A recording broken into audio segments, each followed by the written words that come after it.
Welcome to the Black Entrepreneur Experience podcast. Inside the business, buzz, and brilliance of Black entrepreneurs, here is your host, Dr. Frances Arlene.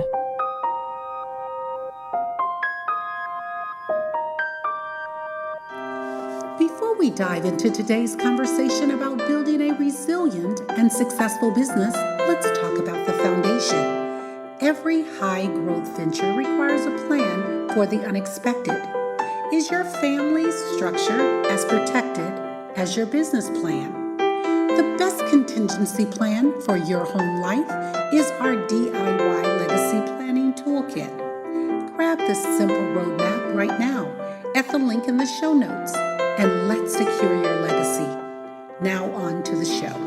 What happens in Vegas goes all over the world on Black Entrepreneur Experience episode number 528. Thank you for joining us as we elevate the Black Entrepreneur Experience by interviewing CEOs, thought leaders, innovative thinkers, and Black entrepreneurs across the globe. I'm your host, Dr. Frances Arlene. Are you ready for self-care, self-promotion, and self-celebration and avoid burnout? You want to lean in and listen to our next guest that is on track to hit 7 figures this year as COO and Co-Founder of iSee Technologies. Welcome, Lakila Bowden. Hello, thank you for having me.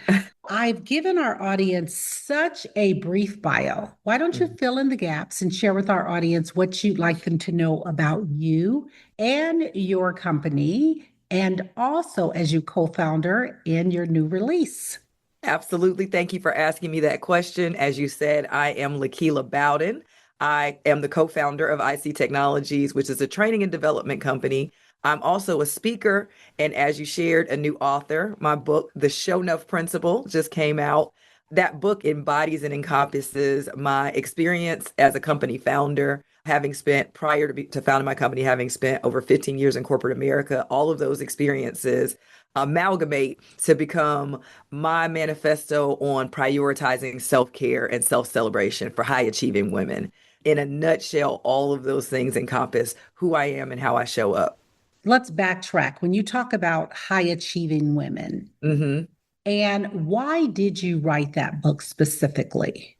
Tell us the backstory. Yeah, thank you. Thank you for asking that. I wrote the book that I felt like I needed throughout my corporate career and that I would have loved to have throughout my entrepreneurial journey. And when something doesn't exist that we need and that we want, we can create it ourselves. So that was where the impetus for me writing that book came from. I had a very storied career in corporate. I continued to rise up the ladder. But what I saw a lot of time from peers and other women was a lot of burnout because we're managing and juggling so many invisible loads in our lives, especially as women. And then when I joined the entrepreneurial world and ranks, I saw the same thing where I have always been oriented towards prioritizing my self-care. And I think that is what allowed me, I know that is what allowed me to have the success that I had in corporate as well as in entrepreneurship without ending up on the brink of burnout. And it wasn't because I didn't have life things happen and life didn't life. In 2021, I found out that I was pregnant in February. And then a month later, I found out that my mother didn't have long left to live because of her cancer diagnosis. So that really called to the mat my life mantras around self-care and really being able to prioritize that as I balance those two very, very defining life moments that were happening at the same time, my son being born and my mother's transition into the ancestor realm. And because I prioritize those principles, and it really helped me flourish through that period, my mother's last months on earth, she told me I've had a real good time. She literally said that to me. And my son is just a ball of joy. So I know that these things work, and it goes into the realm of our professional lives as well as our personal lives. And I embody that in the book, The Show Enough Principle. Our sincere sympathy for your loss. I appreciate that. I appreciate that. Did your mother get an opportunity to meet her grandson? She met him in utero. I talked about him every day. They were about 6 months. He was born after she passed. Okay.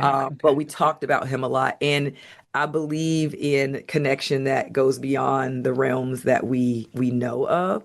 He knows her. He came out and he gravitates towards her pictures. He started calling her Nana before he could really talk, like saying those words when he saw her. So I know that they know each other and they're deeply connected.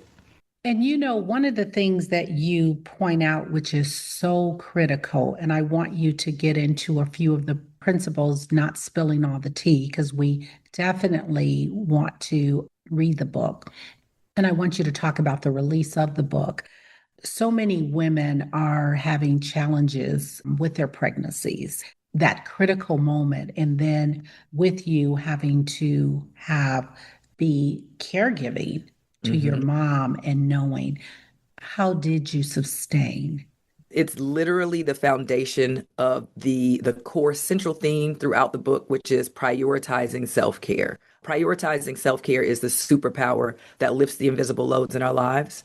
And while I was both caring for my mother and carrying my son, I prioritized my mental health, my physical health. And it wasn't like I had a ton of time to do these things. And I just made that 15 minutes of getting outside to get some sun, intentionally keeping joyful energy around me. And also, when I needed to, I cried. I would take the time that I would tell people, today I'm not okay. I didn't try to wear the cape that women wear, especially Black women, where there's this expectation for us to be so strong despite any circumstance. That wasn't the case at all. I didn't try to be strong. I am strong. I was strong, but my strength was vulnerability. My strength was being able to say, I'm tired today, and asking for help. I wasn't the only one there. You've met my sister before, Camille Richardson. She was on your show. We tag teamed it. We brought in other family members. We hired caretakers where we could.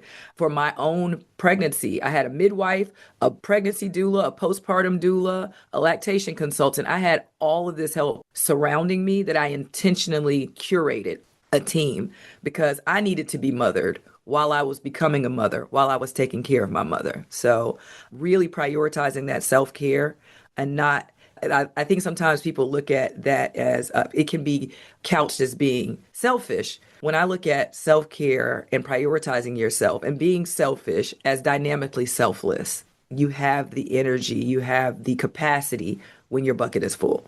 That's so true.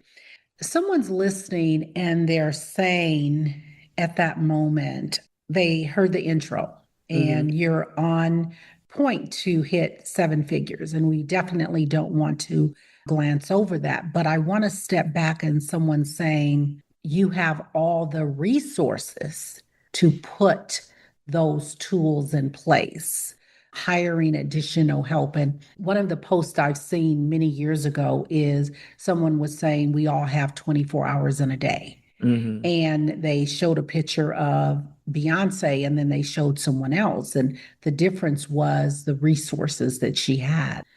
Talk to that person that's listening, that's saying, I'm not at seven figures. How do I allocate those resources on a limited budget? I think that's a great question, and it's a relevant perspective or something to hold in perspective, right? And I do talk about this in the book as well. The fact is, I didn't have the help and the team, and I have a husband, all those things, because I had seven figures and the financial resources. I had those things because I was, prior to all of that, prior to my husband, prior to ever becoming pregnant, prior to my mother becoming sick, I've always prioritized self-care, self-celebration, the things that bring abundance into our lives. You don't have to have a huge bank account to prioritize yourself. You don't have to have a huge bank account to acknowledge your wins. And that resonates, that energy resonates. It brings more resources. The people, the opportunities, and the resources, they come to you when you already operate in gratitude for yourself.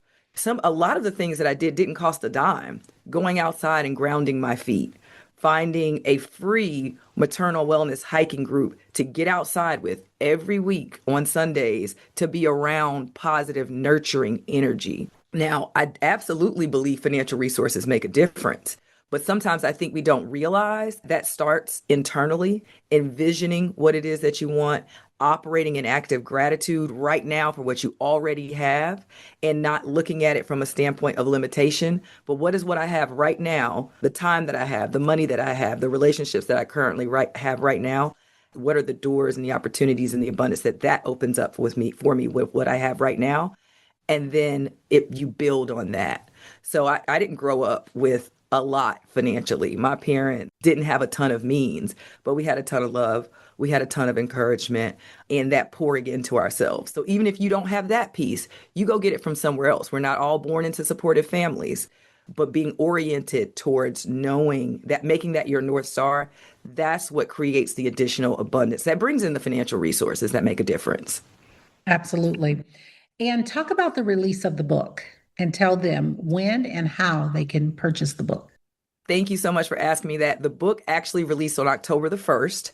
So available on all platforms where books are sold. Look, I really encourage people, while you can absolutely go get it on Amazon, go to your local bookstore. And if they don't have it in stock, ask them to bring, they can order it and bring it in. I did my first release, my first kickoff book tour event, which is called the Show Enough Experience, in Greensboro, North Carolina last week. I'm a graduate of North Carolina A&T State University, Aggie Pride.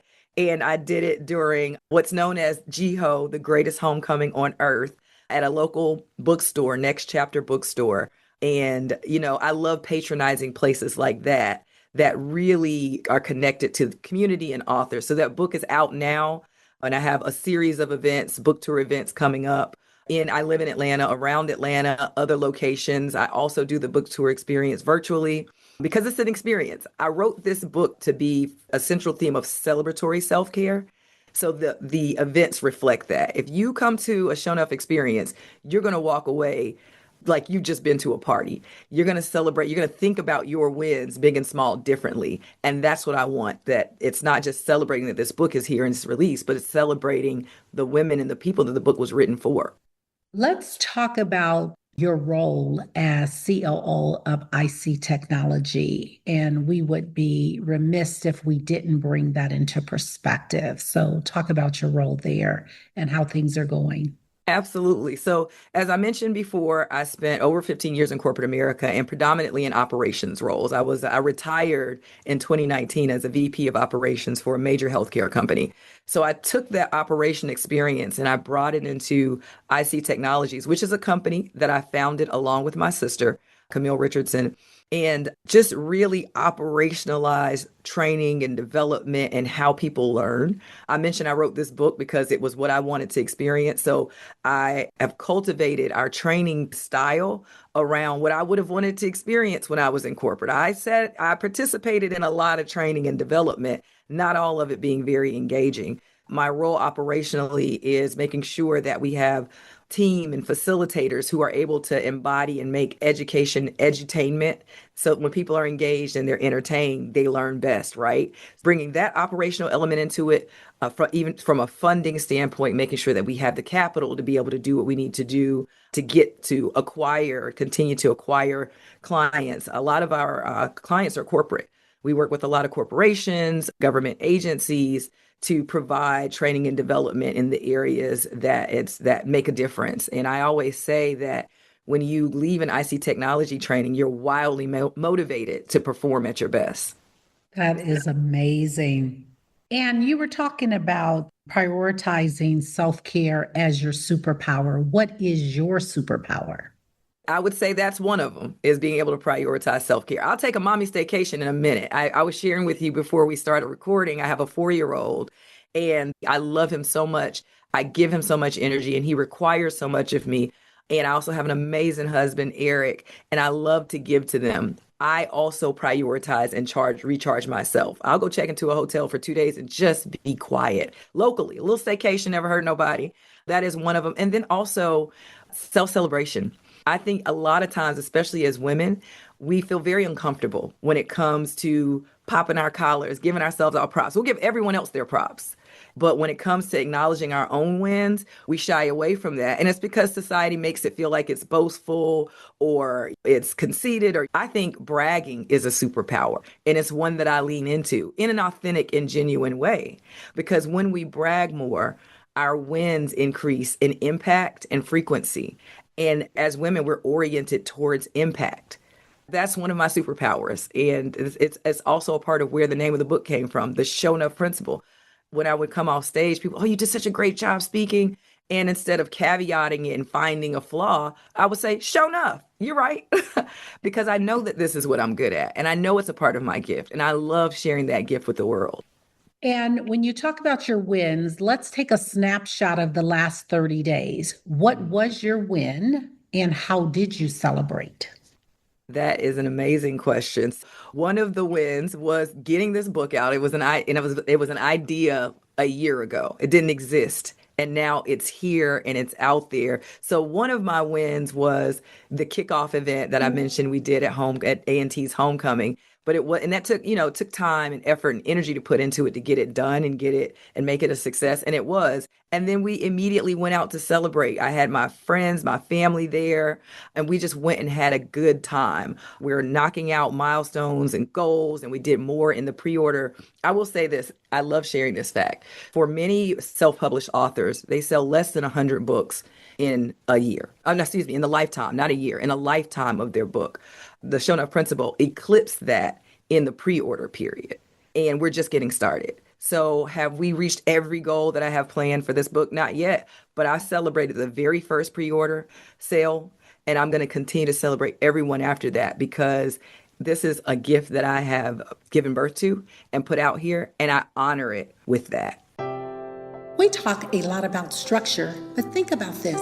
If you couldn't access your phone or computer right now, who would step in? Don't leave a guessing game for your loved ones. Our $120 DIY toolkit takes the guesswork out of an uncertain time. It gives you the step-by-step process to finally organize your digital assets, your financial accounts, and your family directives. Stop worrying. Find the link in the show notes to purchase your toolkit and get started today.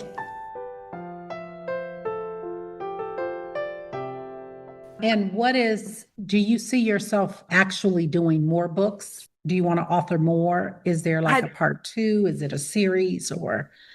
I see more coming out of as people have begun to read. So I opened this book telling the story of learning that I was both pregnant and my mother was passing. I had my son when I turned 40. So there's some interesting nuggets in there that I think people have been drawn to. And then within the book, there's a lot of anecdotes and stories and clients that I've worked with.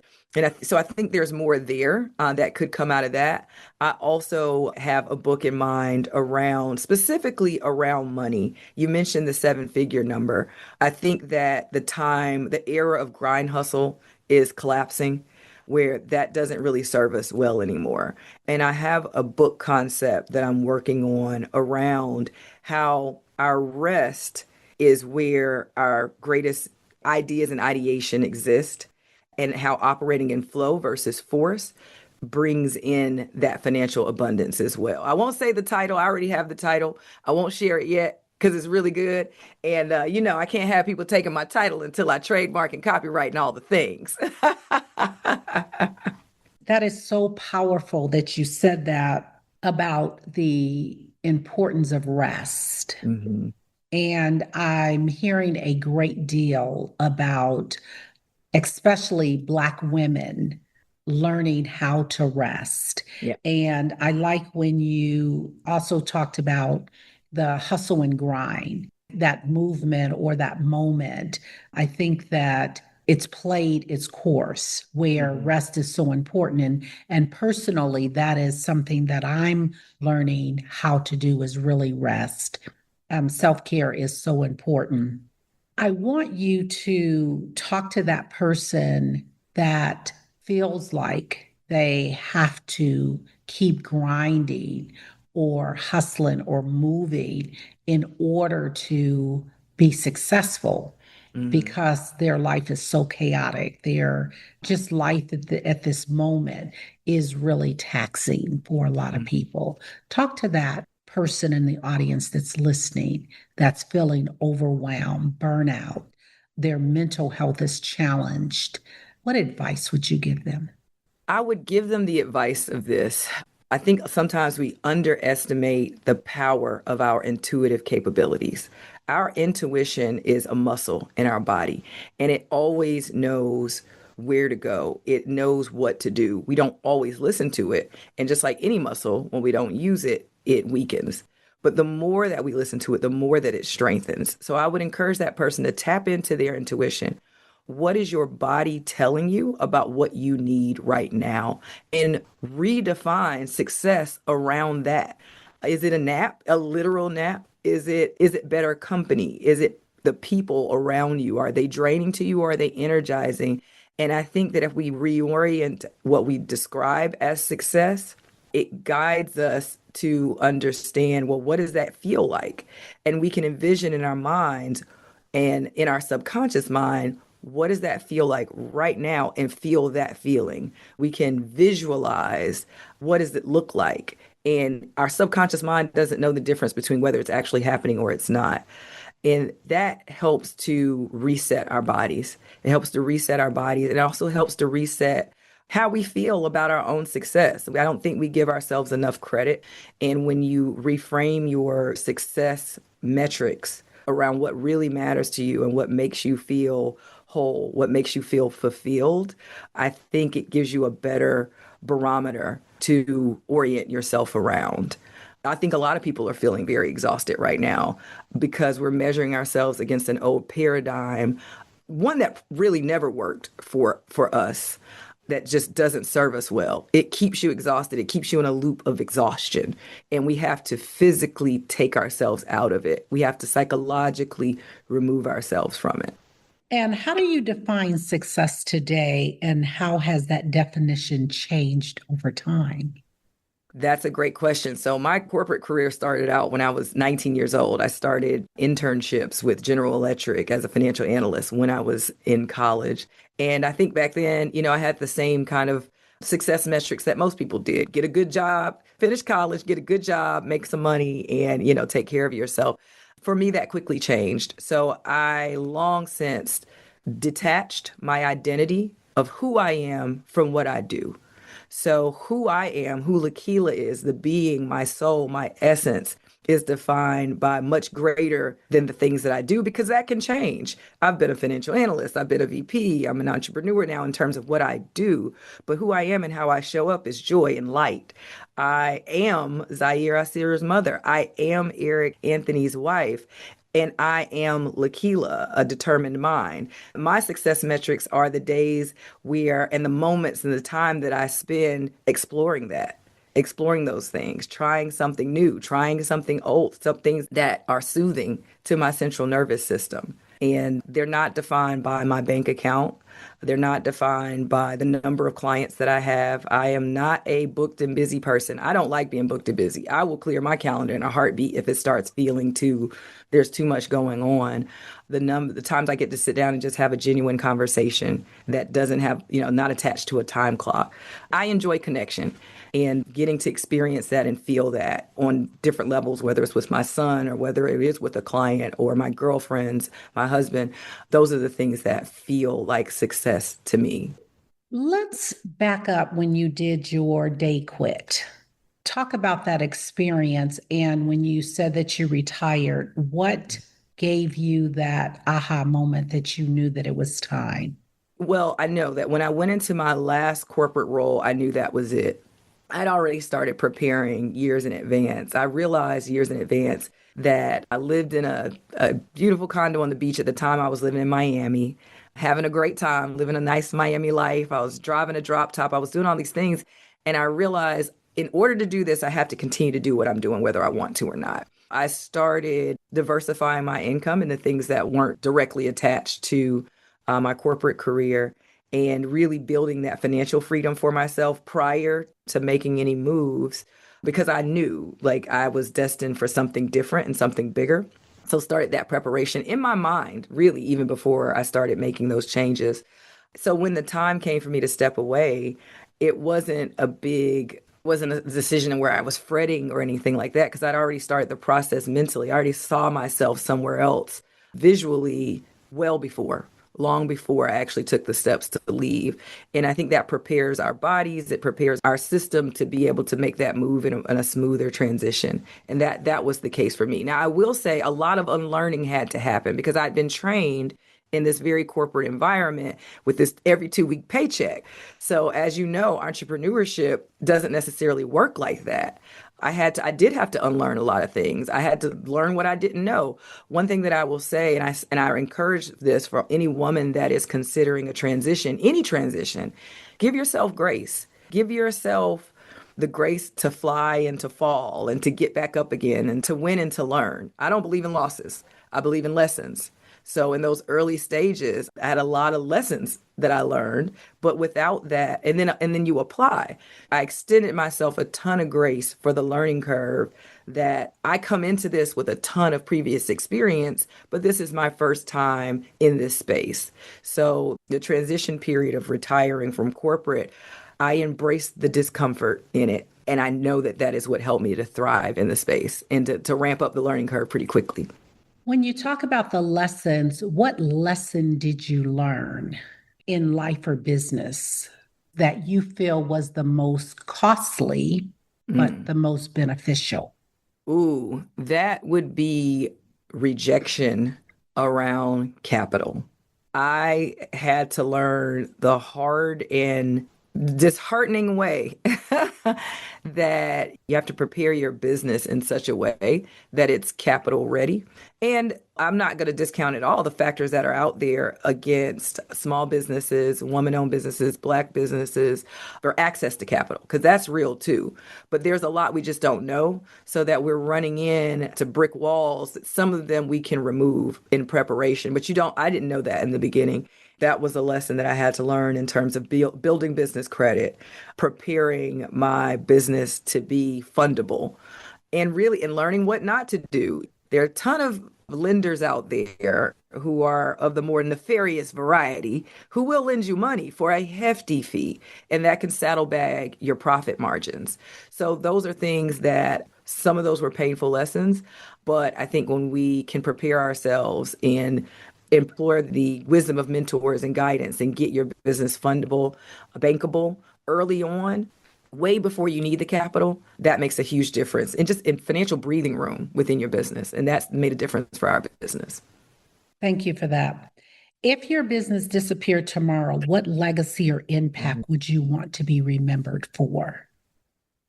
I would want to be remembered for building something with my sister that mattered, that made a difference, that had ripple effects in the people that we've met along this journey.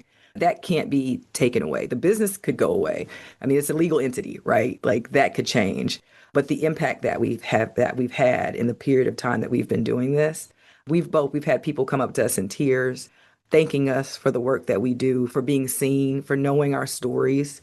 It's one of the reasons that we get booked to speak. She's a speaker, I'm a speaker. We speak on separate topics, but I think we illuminate opportunity. We illuminate that it's possible. And if we hadn't built this business together, then that possibility may not be realizable for someone because this didn't happen, but it has happened. And we continue to build on that legacy today. And just want to give a shout out to your sister, Dr. Camelia Richardson. And she was Camille Richardson. Thank you for that. She was episode 496. So I want the audience to actually listen to that.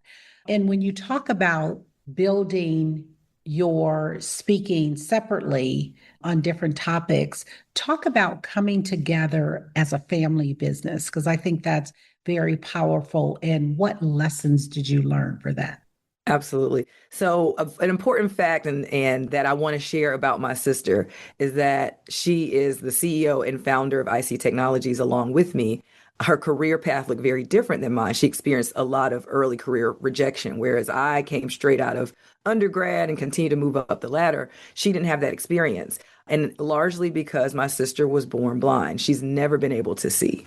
So that impacted what other people thought about her capabilities. So her speaking career largely focuses on shedding light on the capabilities of the disabled community versus limitation. And what I learned most from her, watching her growing up, we're only 10 and a half months apart. So we've always known each other, right? From as early as we can remember, is that although my sister has never been able to see, she has always operated with vision. And that is something that I remember writing about her when I applied to grad school. and her ability to have vision without sight. It is a lesson that I lean into every single day because you can't always see all the obstacles ahead. You can't always see around the bend in what life has for us professionally or personally, but we can operate with vision that can serve as our guide. That's amazing. And I like what you said about the difference in career paths and even that whole rejection piece. And one of the things that I like to say is delay is not denied. That's incredible. What's a belief you had early in your journey that you know was completely wrong? I mentioned earlier that I don't believe in losses. I believe in lessons. That came from taking some early on what people may describe as losses, right? And I think I had to learn to look back and see, okay, that didn't feel good or that didn't turn out the way that I wanted it to. But what did I learn from it? And how did it shape me and connect the dots between the next thing that happened? So it helped me to reframe what may on the surface look and feel like a loss as a lesson. And I think I'm fortunate and grateful that I was able to have that mindset shift very early in my life, in my career, because it's played out in so many different ways. There are relationships that I am so glad, like with ex-boyfriends and situations, that I'm so glad didn't play out the way that I might have thought that they should in the beginning, because I ultimately met the most incredible man, one of the most incredible humans in my husband later on in life. So it may have felt like, oh, that didn't work out and that relationship was a failure. But it wasn't. There were lessons that I learned from it that I was later able to apply to become a better version of me, which attracted this beautiful soul in my husband. And I've seen that I always toggle between, because there's no separation for me between my personal and professional ethos of how I show up on this earth. That same thing has happened for me in my career, in business, where there may have been something that didn't play out the way that I wanted it to. And because I looked at the lesson and applied that, something even better was waiting down the line. So I would say that was an important mindset shift to have early. Talking about incredible lessons, what lessons did you learn regarding self-publishing the book? Thank you so much for asking that. Build a team. I am big on team. Anyone will tell you Lakila is the queen of outsourcing and building a team. I mentioned the team that I built around me during my pregnancy journey. I did the same thing with this book because this book was my first book baby. And it's here and it's successful and it looks beautiful because of my exterior designer. It looks beautiful on the inside because of my exterior designer. I was able to eclipse pre-ordering goals because I have a PR team that helped get it out there. It's build a team. I had a publishing consultant that I worked with. A lot of times when you're self-publishing, you think you have to do everything yourself. Well, there's writing the book and then there's selling the book and then the book is alive for a very long time. And it's easy to burn out if you're doing everything yourself. So figuring out, I believe in operating in your zone of genius. My zone of genius was writing and telling a story.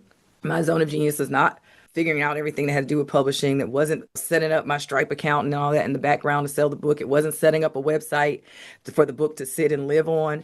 I built a very strong team that came up with ideas that I would have never thought about to make this book living and breathing and get it out there and have it be the success that it is. Even my launch events, I have an amazing event planning team. I'm going to show up at the party and I'm going to shine. But planning the party and the decor, not my gift. So I love that. And I like to say, I like to delegate to elevate.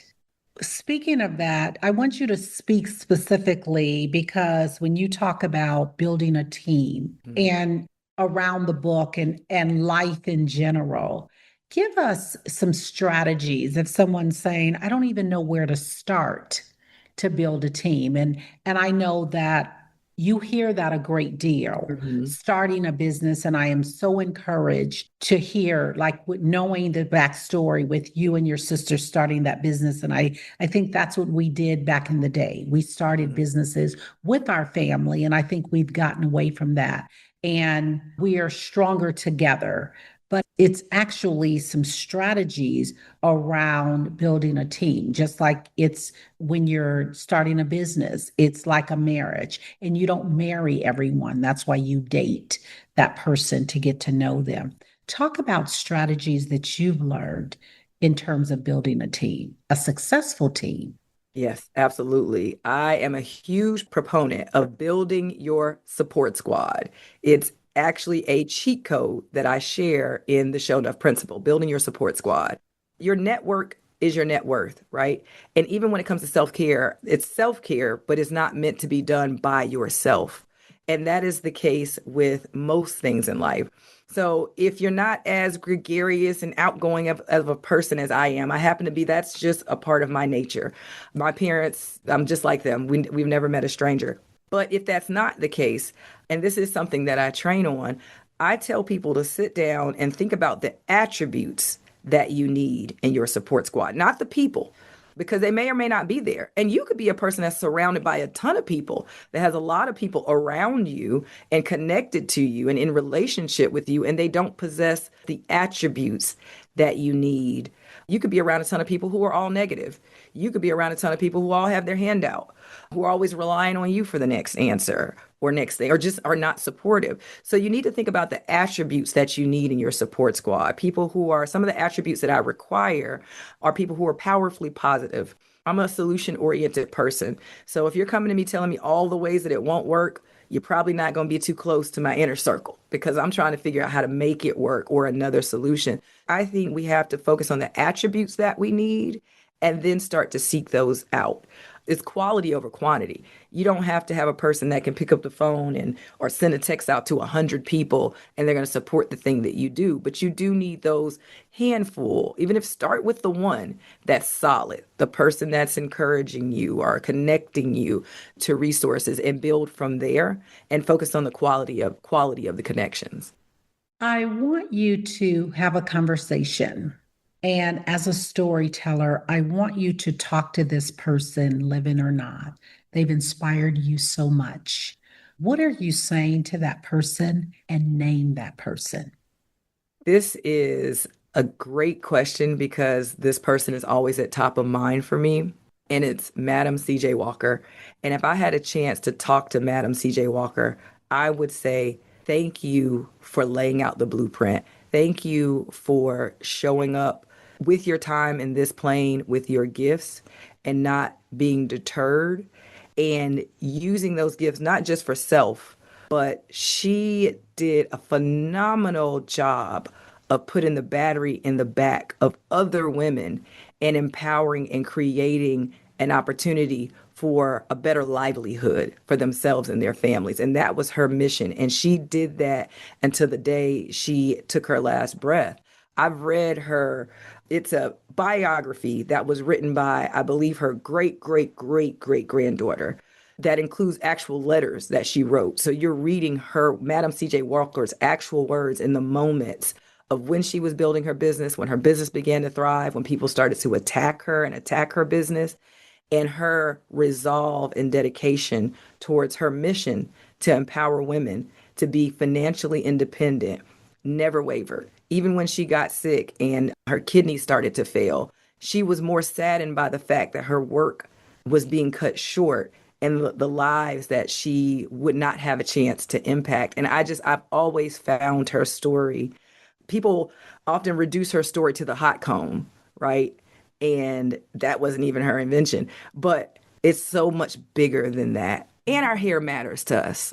So she found a thing that was elastic, price elastic, in terms of people are going to pay for this thing. Like, and she could have just kept it to herself, but she created legions of women that were empowered with a new skill and a new way to improve their livelihood. So I would love to sit and have a conversation with her. Lakila, if you conducted this interview, what is the one question you would have asked yourself? I want you to ask the question and answer it. If you had to predict what the next year looks like, given some of the challenges in the current environment, what tools, what resources would you want to bring into the next year? Because I think people feel like this is a very pivotal 2025. It's been a shift for many people, and many people don't feel like it was a great shift. So that would be the question. And what I would say, especially to Black women, is that there's nothing outside of you that has the power to take the things that are internal, your internal gifts to you, and reduce them. So lean in and tap into your internal power, and do not be distracted by all of the external barriers that are being attempted or made to feel like, and actually not just feel, but that are actually being placed in our way. Stay locked into your internal power and stay locked into your tribe and your community. Thank you for that. We've come to the part of our interview. It's called rapid fire questions. And I'm going to ask you a series of questions that I'd like you to give me very quick answers. If there's something you desire not to answer, feel free to say pass. Are you ready? Okay, I'm ready. What's the first thing you do every morning? Wake up with gratitude. I have a gratitude list and I revisit it every morning. That's how I start my day, with gratitude. One book that changed your life. That's a great question. The Power of Positive Thinking. What's your favorite failure, the one that taught you the most? It was 7th grade basketball. My first time playing on a team. I was not a great basketball player at the time, but it taught me to shoot my shot, and I kept shooting and missing and then eventually hitting and getting better and learning that if you don't shoot, you'll never score. And that's how you get better. I love that. Coffee or tea while building an empire? Tea every day, all day. I'm not a coffee drinker. What's one app or tool you can't live without? Can't live without? There's no app or tool that I can't live without. I'm like device. I can't live without outside, without fresh air, without the grass and nature and trees. I love that. If you had to pitch your business in one sentence, what would it be? My business creates teams and individuals who are wildly motivated to perform at their best. Absolutely. I want to thank you so much, Lakila, for joining us on Black Entrepreneur Experience Podcast. Before we let you go, I want you to share with our audience the best way for them to connect with you, to do business with you, and tell them again the name of the book and that where they can purchase the book and any social media handles you want to leave. Feel free to do that. Absolutely. You can find me at lakilabowden.com. That's LAKILABOWDEN. You can find me on social media, Instagram, Lakila J, and on LinkedIn at Lakila Bowden. And you can find my book, The Show Enough Principle, wherever books are sold. Thank you, Lakila. That's a wrap. Thanks again to our incredible guests for sharing their insight on building a resilient business. And remember, what we discussed, resilience starts at home. If you're ready to protect the legacy you're building, not just the income, make sure to check out the DIY Legacy Planning Toolkit. You can find the direct link in the show notes. Go get your peace of mind now. Thank you for listening and subscribing to Black Entrepreneur Experience. We would love for you to leave a review and rating on iTunes and share with your friends. For show notes and more episodes, go to www.beepodcast.com. Join us next Wednesday, and remember, green is the new black. So keep your bank accounts and your business in the black.